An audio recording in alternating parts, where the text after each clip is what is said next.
My beautiful friends. आज मैं एक हॉरर मूवी एक्सप्लेन करने जा रही हूँ जिसका नाम है सैमूर और ये एक इंडोनेशियन मूवी है।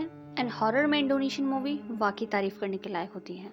तो मूवी स्टार्ट होती है एक लड़की को दिखाते हुए जो कि पोजेस्ड होती है एंड एक प्रीस्ट उसका एग्जॉर्सिज्म कर रहा होता है और उसके ऊपर एक जिन आया होता है जो कि सबको कुछ ज्यादा ही डरा देता है। और यहाँ इसे पोजेस किया होता है मुसब्बर नाम की एक जिन ने, जहाँ पर उसकी माँ, बाप और मौसी होते हैं। जब वो प्रीस्ट उस घोष को निकालता है तब वो जिन उसकी मौसी के शरीर में घुस जाता है और सबको बुरी तरह से डरा देता है। बहुत ज्यादा प्रेयर करने के बाद भी वो उस बच्चे को छोड़ना नहीं चाहता था और वो उसकी पूरी बॉडी को हवा में लेविटेट करने लगता है। तो फिर बहुत घंटों बाद वो एग्जॉर्सिज्म सफल होता है और वो लड़की बच जाती है। यहाँ इस लड़की का नाम होता है मार्वे। अब हम मूवी प्रेजेंट में देखते हैं कि यहाँ मार्वे बड़ी हो गई है और उसकी शादी भी हो गई है और अब यहाँ उसकी बेस्ट फ्रेंड ओस्की मार्वे को नींद से जगा रही होती है, जो कि अक्सर उसके घर में बालकनी से चढ़कर आ जाती थी। अब मार्वे और उसकी बहुत अच्छे दोस्त होते हैं और अब दोनों साथ में ब्रेकफास्ट करते हैं। डरावने सपनों के बारे में बताती है जो कि उसे अक्सर ही आया करते थे। तभी बात करते हुए मार्वे को उसकी माँ का फोन आता है कि उसकी मौसी गुजर गई हैं और वो उसे जल्दी आने के लिए बोलती है, लेकिन मार्वे जाना नहीं चाहती थी। जिस पर उसकी माँ उसे कसम दे देती है और उसे ना चाहते हुए अपने हस्बैंड को, जिसका नाम ओजान है, उसे फोन करना पड़ता है, जो कि एक इम्पोर्टेंट मीटिंग में होता है और वो उसे फटाफट घर आने के लिए बोलती है। अब यहाँ मार्वे अपने पास्ट को याद करती है, जहाँ हम देखते हैं कि कुछ समय के लिए मार्वे अपनी मौसी के पास रहने गई थी।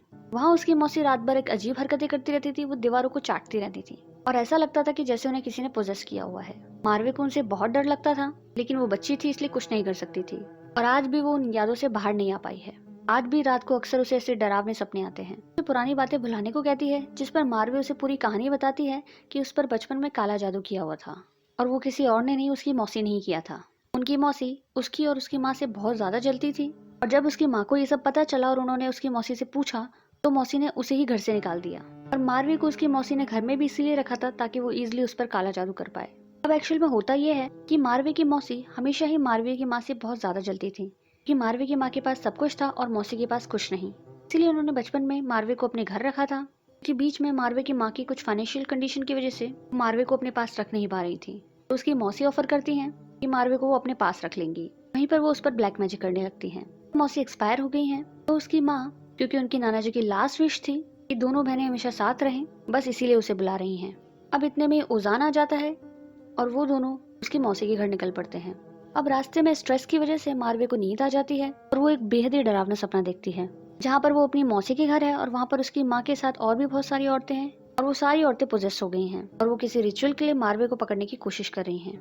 और ये सब देखने में बहुत डरावना लगता है कि मार्वे भी चीख कर उठ जाती है और उसे ये सब सपने जैसा नहीं, बिल्कुल सच लगता है। और अब बस वो उजान से रिक्वेस्ट करती है कि उसे वापस घर जाना है और उजान भी उसकी ऐसी कंडीशन देखकर उसे वापस घर ले आता है। अब घर आकर भी उसे बहुत देर तक अजीब सा लगता रहता है और वो रात को भी महसूस करती है कि जैसे कि कोई उसके रूम में घुसा, जिसे देखने के लिए वो नीचे तक जाती है, जहाँ वो देखती है कि पूरी एक जिन्नों की टोली उसके लिए वेट कर रही होती है। वो बहुत तेज तेज चीख कर उजान को बुलाती है, लेकिन उसकी कोई भी आवाज उजान तक पहुंचती ही नहीं। वो डर से चीख पड़ती है और तभी उसकी आंखें खुल जाती हैं। वो यहाँ फिर से एक सपना देख रही थी, जहाँ उजान उसे तसल्ली देता है कि ये सब उसके दिमाग में है, लेकिन मार्वे को ये सब एकदम सच महसूस होता है। तभी उजान के दरवाजे पर नॉक होती है और यहाँ उजान के भाई और भाभी उससे मिलने आए होते हैं। और यहाँ कंफ्यूजन ना हो इसीलिए मैं इसके भाई भाभी को भाई भाभी ही बोलूंगी। अब ये भाई भाभी दोनों घूमने फिरने के बहुत शौकीन होते हैं और अक्सर सारा समय इधर उधर घूमते ही निकालते हैं। अभी तक वो आधी दुनिया की सैर कर चुके हैं। अब ये लोग कुछ दिन यहाँ रुकने का प्लान बनाते हैं, उसके बाद ये फिर नई जगह घूमने जाएंगे। अब ये लोग मिलकर लंच का प्लान बनाते हैं और मार्वे भाभी को मुंह हाथ धोने के लिए वॉशरूम दिखाती है, जहाँ वापस उसे उसकी भाभी की शक्ल में एक जिन नजर आता है और वो बहुत जोर जोर से चिल्लाने लगती है। यहाँ उजान उसे बड़ी मुश्किल से संभालता है और अब ये लोग लंच पर बाहर आते हैं और अब यहाँ मार्वे उन दोनों को अपनी प्रॉब्लम और ये काला जादू वगैरह जो उस पर हुआ था वो सब बताती है, जिस पर उसका भाई समेत और भाभी नूर दोनों को यकीन ही नहीं होता, क्योंकि वो इसे एक साइकोलॉजिकल इशू मानते हैं और वो उसे एक साइकेट्रिस्ट के पास जाने के लिए कहते हैं। और ये सब बातें चल ही रही होती हैं कि तभी उसे सफेद कपड़ों में एक जिन, जो कि मार्वे के बचपन और अभी के रूप में होता है, जो फिर से बहुत ज्यादा डराता है और वो बीच रोड में ही पागलों की तरह चीखने चिल्लाने लगती है। और अब ऐसी हालत देखकर उजान उसे साइकेट्रिस्ट के पास भेजता है, जो कि उसे कुछ दवाई देता है और कहता है कि ये सब तुम्हारे दिमाग में है, क्योंकि जब से तुम्हारी मौसी का तुम्हें पता चला है तब से ही ये तुम्हारे साथ हो रहा है। ये सब बस तुम्हारे दिमागी डर है जो कुछ समय में ठीक हो जाएगा। अब मार्वे डॉक्टर से मिलने के बाद थोड़ा घूमने फिरने का डिसाइड करती है और ओजान और उसके भाई भाभी समेत एंड नूर एंड मार्वे ये चारों के चारों घूमने निकल पड़ते हैं। और वहाँ एक आदमी मार्वे को बहुत अजीब तरीके से देख रहा होता है, जैसे कि उसे पता है कि मार्वे के साथ क्या हो रहा है। अब घर आकर फिर रात में मार्वे को वापस से अपने बचपन की झलक नजर आती है और अचानक से एक जिन उसे पोजेस करने की कोशिश करता है और वो बड़ी मुश्किल से खुद को बचाती है, जिसकी चीख सुनकर ओजान भाग कर आता है। वो लोग पूरी रात बड़ी मुश्किल से निकालते हैं। अब नेक्स्ट मॉर्निंग मार्वे की फ्रेंड ओस्के भी आ जाती है। इसे मार्वे बताती है कि पिछले 2 दिन से वापस वही काले जादू का असर शुरू हो गया है। इस पर ओस्के उसे संभालते हुए कहती है कि ऐसा कुछ मत सोचो, सिर्फ पॉजिटिव रहो। और उससे बात करके मिलकर मार्वे को थोड़ा अच्छा लगता है। अब मार्वे भी सभी के साथ जाकर बैठती है और अब ये पांचों ड्राइंग रूम में बैठकर बातें कर रहे होते हैं। तभी मार्वे को बहुत सारी अजीब आवाजें आने लगती हैं। ऐसा लगता है जैसे कि कोई फुसफुसा रहा है और चीख रहा है उसके कानों के पास। वहाँ किसी को कुछ नहीं दिखाई दे रहा होता, सब कुछ नॉर्मल लगता है। लेकिन मार्वे पूरी तरह से महसूस कर पा रही थी कि कोई दरवाजा तोड़ रहा है, कोई जबरदस्ती उसके पास आने की कोशिश कर रहा है। अब इससे पहले कि कोई कुछ समझ पाता, तभी एक जिन मार्वे को पोजेस कर लेता है। मार्वे की आंखें बहुत ज्यादा लाल हो जाती हैं और वो वहाँ सबको मारने की धमकी देती है और बहुत ही डरावनी लगती है।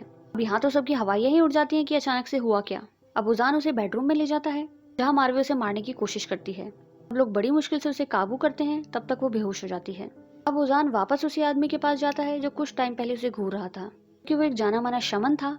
उसे पहले ही मार्वे की कंडीशन का अंदाजा हो गया था। अब उजान उस शमन को अपनी वाइफ मार्वे का हाल बताता है। शमन भी उजान के साथ निकल पड़ता है और दूसरी तरफ मार्वे, समेत और नूर, ये तीनों घर में होते हैं। जहाँ नूर और समेत को तो अभी भी कुछ समझ नहीं आ रहा होता कि ये सब क्या है। तभी मार्वे नूर के सामने आ जाती है और उसे मार डालती है, क्योंकि नूर ने एक बार मजाक मजाक में कह दिया था कि उसे तो जिनों पर यकीन ही नहीं।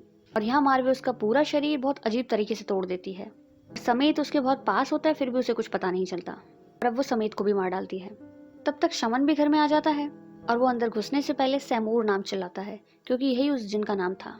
और घर में घुसते ही वो उजान पर हमला कर देती है, जिसे वो शमन काबू करता है और वो किसी तरह से मार्वे को फिर से बेहोश कर देता है। शमन ध्यान लगाता है जहाँ उसे बहुत सारे जिन दिखाई देते हैं और वो बताता है कि सैमूर नाम का जिन अभी उस पर हावी है, क्योंकि उससे पहले भी उस पे एक जिन ने कब्जा किया था, लेकिन एक बहुत अच्छे ओझा ने उसे बचा लिया था। अब ये वही पुराना नहीं बल्कि कोई नया जादू है जो अभी उसके ऊपर किया गया है।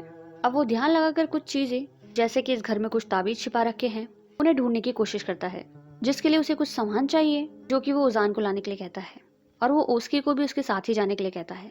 तब तक शमन को कुछ अकेले टाइम मिल जाता है, जिस पर वो मार्वे के अंदर सैमूर से बात करता है कि वो यहाँ क्यों आया है।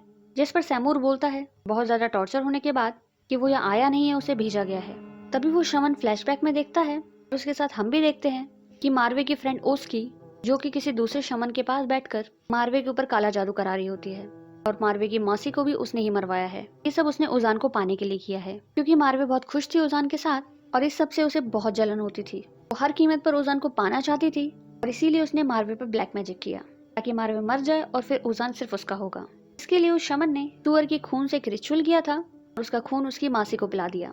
उसी नर्स बनकर उसकी मासी के घर जाती है और उनकी देखभाल करने के नाम पर उन्हें वो खून पिला देती है, जिससे उसकी मासी मर जाती है। और फिर उसने धीरे धीरे मार्वे पर भी ब्लैक मैजिक करना शुरू कर दिया होता है और बहुत सारे ताबीज घर में छिपा दिए होते हैं, जैसे कि उसके बेड के नीचे, उसके फोटो फ्रेम के पीछे, फ्लावर पॉट में, ड्रॉर में। उसे भी वही ब्लैक मैजिक वाला लिक्विड कॉफी में डालकर पिला दिया होता है।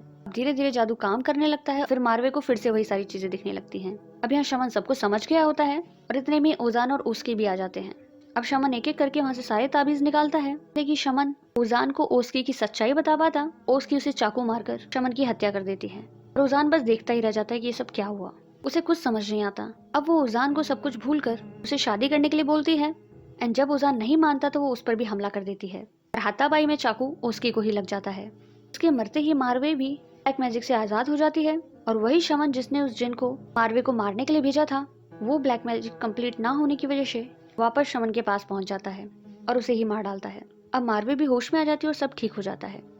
तो इन शॉर्ट होता ये है कि मार्वे पे पहले उसकी मौसी ने ब्लैक मैजिक किया होता है, क्योंकि उसकी मौसी एक बहुत ही बुरी औरत थी और वो उसकी माँ से बदला लेना चाहती थी। इसीलिए उन्होंने मार्वे पे ब्लैक मैजिक करके मार्वे की पूरी फैमिली को डिस्ट्रॉय करने का कोशिश किया। कि उसके नाना जी ने, एक अच्छे ओझा ने, दोनों ने मिलकर मार्वे को बचा लिया। और उसके बाद सेम यही प्रोसेस उसकी फ्रेंड ने भी किया, कि वो उसके हस्बैंड को बहुत ज्यादा पसंद करती थी। यहाँ पे क्वेश्चन आता है, मार्वे की मौसी को क्यों मारा? तो वो इसलिए कि ये ब्लैक मैजिक जैसी चीजें इंसान के मरने के बाद ही खत्म होती हैं। तो जो उसकी मौसी ने उसके ऊपर ब्लैक मैजिक किया था, उसका पूरा असर तभी खत्म होता जब उसकी मौसी मर जाती। और जैसे उसकी मौसी मरी कि किए हुए ब्लैक मैजिक का पूरा असर खत्म हो गया और अब उसकी पूरी तरह से तैयार थी अपना ब्लैक मैजिक करने के लिए। इन बुरी ताकतों का यही होता है कि वो जिसको मारने के लिए छोड़ी जाती हैं, अगर वो उसे नहीं मार पाती तो ये ब्लैक मैजिक जिसने किया होता है ये उसे मार डालती हैं। इसका कंक्लूजन सिर्फ यही है, बुरे काम करने से उसका अंत भी बुरा ही होता है।